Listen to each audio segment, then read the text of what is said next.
दिल्ली का चुनावी ऊंट इस बार किस करवट बैठेगा? अगर मैं कहूं ये बात सीधे तौर पर कांग्रेस पर डिपेंड करता है तो आप शायद यकीन न करें, लेकिन यही डर आम आदमी पार्टी को सता रहा है। दरअसल आज से 10 साल पहले ऐसा हो चुका है। 11 साल पुरानी बात का डर। आखिर क्या हुआ था उस चुनाव में, चलिए आपको बताते हैं। और इस बार यही पैटर्न भी चल रहा है। अगर ऐसा होता है तो आम आदमी पार्टी का सुपड़ा पूरी तरह से दिल्ली से साफ हो जाएगा। पॉइंट यह है कि यह पूरी तरह से कांग्रेस की मजबूती और कमजोरी पर निर्भर करता है। पिछले 3 चुनाव के नतीजों के विश्लेषण से तो यही पता चलता है। चलिए समझाते हैं इस बार का क्या पैटर्न दिख रहा है। दोस्तों, देखा जाए तो दिल्ली में विधानसभा चुनाव की तारीखों का ऐलान भले ही न हुआ हो, लेकिन प्रत्याशियों के ऐलान से प्रचार अभियान तक जोर पकड़ चुका है। मुख्य मुकाबला भले ही सत्ताधारी आम आदमी पार्टी और भारतीय जनता पार्टी के बीच दिख रहा हो, लेकिन 10 सालों से विधानसभा से आउट कांग्रेस भी इस बार अहम फैक्टर है। सबसे बड़ी बात यह है इस बार की कांग्रेस भी आर पार के मोड में है, यानी कि आम आदमी पार्टी के साथ गठबंधन के लिए तैयार नहीं है और पूरी तरह से कमबैक के लिए तैयार दिख रही है।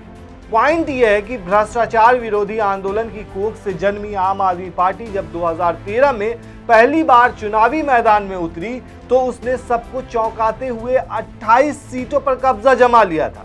31 सीटों के साथ बीजेपी सबसे आगे थी, तो वहीं 15 साल के शासन के बाद कांग्रेस महज 8 सीटों पर ही सिमट कर रह गई थी। उस वक्त तब बीजेपी को लगभग 33% वोट शेयर मिला था, तो वहीं आम आदमी पार्टी को 29% वोट मिला था। कांग्रेस 24% वोट हासिल करने में सफल रही थी। ये बात 2013 की है।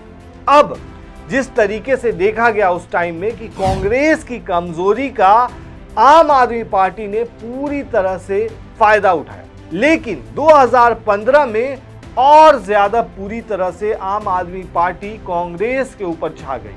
2 साल पहले 24% से अधिक वोट शेयर हासिल करने वाली आम आदमी पार्टी तब यानी कि 2015 में 9% वोटर्स को ही अपने साथ रख पाई।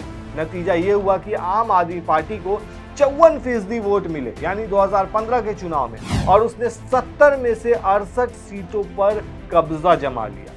मुस्लिम, दलित और कांग्रेस के दूसरे परंपरागत वोटर्स आम आदमी पार्टी की तरफ शिफ्ट हो गए। तब से ये वोटर्स आम आदमी पार्टी के साथ बने हुए हैं, मतलब 2015 से। वहीं 2020 के विधानसभा चुनाव में कांग्रेस और ज्यादा कमजोर हो गई। यही वजह है कि पहले से अधिक वोट शेयर लाकर भी बीजेपी महज 8 सीटों पर जीत हासिल कर सकी और आम आदमी पार्टी ने 62 सीटों पर जीत दर्ज कर ली। पिछले चुनाव में आम आदमी पार्टी को लगभग 54% वोट मिले थे, तो वहीं बीजेपी ने करीब 39% वोट शेयर पर कब्जा किया। कांग्रेस तब 9% से घटकर 4% वोटों पर ही सिमट कर रह गई थी। जी हां, कांग्रेस के और अधिक वोटर्स के आम आदमी पार्टी में शिफ्ट हो जाने की वजह से बीजेपी 8 सीटों पर ही सिमट गई थी। कहीं ना कहीं बड़ा फैक्टर कांग्रेस ही थी। अब इस बार का जो चुनाव है दोस्तों वो बहुत ज्यादा खास है। अब अहम बात यह है कि दिल्ली विधानसभा चुनाव का नतीजा काफी हद तक इस बात पर निर्भर करेगा कि कांग्रेस अपने वोटर्स को वापस अपनी ओर खींच पाती है या नहीं। पार्टी ने इस बार काफी होमवर्क करने के बाद आधी से अधिक सीटों पर प्रत्याशियों की घोषणा भी कर दी।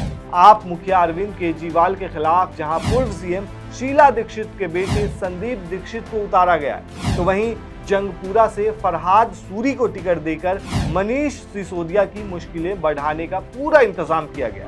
मुस्लिम और दलित वोटर्स को ध्यान में रखकर कई सीटों पर मजबूत प्रत्याशियों को उतारा गया। वहीं कई सीटों पर नए और युवा चेहरों को भी मौका देकर अपना हाल बदलने की कोशिश कर रही है कांग्रेस इस बार, यानी कि एक तरह से केजरीवाल के पैटर्न पर चलने की भी कोशिश कर रही है। केजरीवाल पर आक्रामक रुख के जरिए पार्टी खुद को टक्कर में लाने की कोशिश में जुटी हुई है। कांग्रेस के इस तेवर ने सच में आम आदमी पार्टी की चिंता बढ़ा दी है। पार्टी के रणनीतिकार जानते हैं कि यदि कांग्रेस अपने वोट बैंक का एक बड़ा हिस्सा अपनी ओर खींचने में कामयाब रही तो उसके लिए मुश्किलें बढ़ सकती है।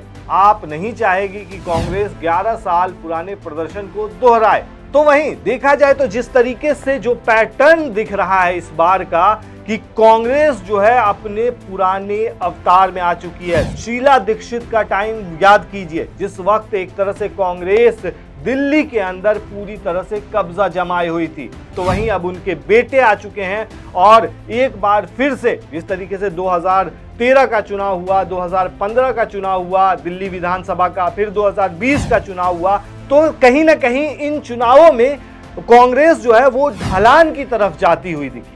और उसके बाद अब जो 2025 का जो चुनाव है और जिस तरीके से तेवर नजर आ रहे हैं कांग्रेस के, वो कहीं ना कहीं आम आदमी पार्टी के लिए घातक हो सकते हैं, क्योंकि आम आदमी पार्टी के पास जो वोट बैंक है वो पूरा का पूरा कांग्रेस का है। और एक जो खास चीज आपको गौर करनी चाहिए दोस्तों, वो ये है कि जो बीजेपी है उसका जो वोट बैंक है वो अपना है ही। जो वोट बैंक उसका 2013 में था, 2015 में था, 2020 में था, वो कमोबेश उतना ही है। आप देखेंगे तो वोट बैंक मेनली कांग्रेस का सीधे तौर पर शिफ्ट करके चला गया आम आदमी के पास। और अब जो चुनाव होने जा रहे हैं इसमें अगर अच्छा प्रदर्शन करती है कांग्रेस, तो कहीं ना कहीं इसका नुकसान आम आदमी पार्टी को होगा और फायदा जो है वो कांग्रेस को भी नहीं होगा, फायदा सीधे तौर पे बीजेपी को होगा।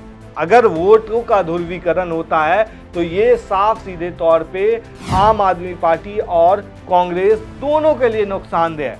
वो कहा जाता है ना, हम तो डूबे सनम तुम्हें भी ले डूबे, वही कहावत यहाँ पर सही होती हुई नजर आएगी और बीजेपी यहाँ से जीत दर्ज कर सकती है। आपको क्या लगता है दोस्तों, इस बार दिल्ली के चुनावी दंगल में क्या होने वाला है? क्या इस बार बीजेपी लौटेगी? क्या आम आदमी पार्टी फिर से हैट्रिक लगाएगी या फिर आम आदमी पार्टी का सुपड़ा साफ होगा और कांग्रेस आएगी या फिर बीजेपी यहां जीत दर्ज करेगी? आपको क्या लगता है? आप हमें कमेंट बॉक्स में जरूर बताएं।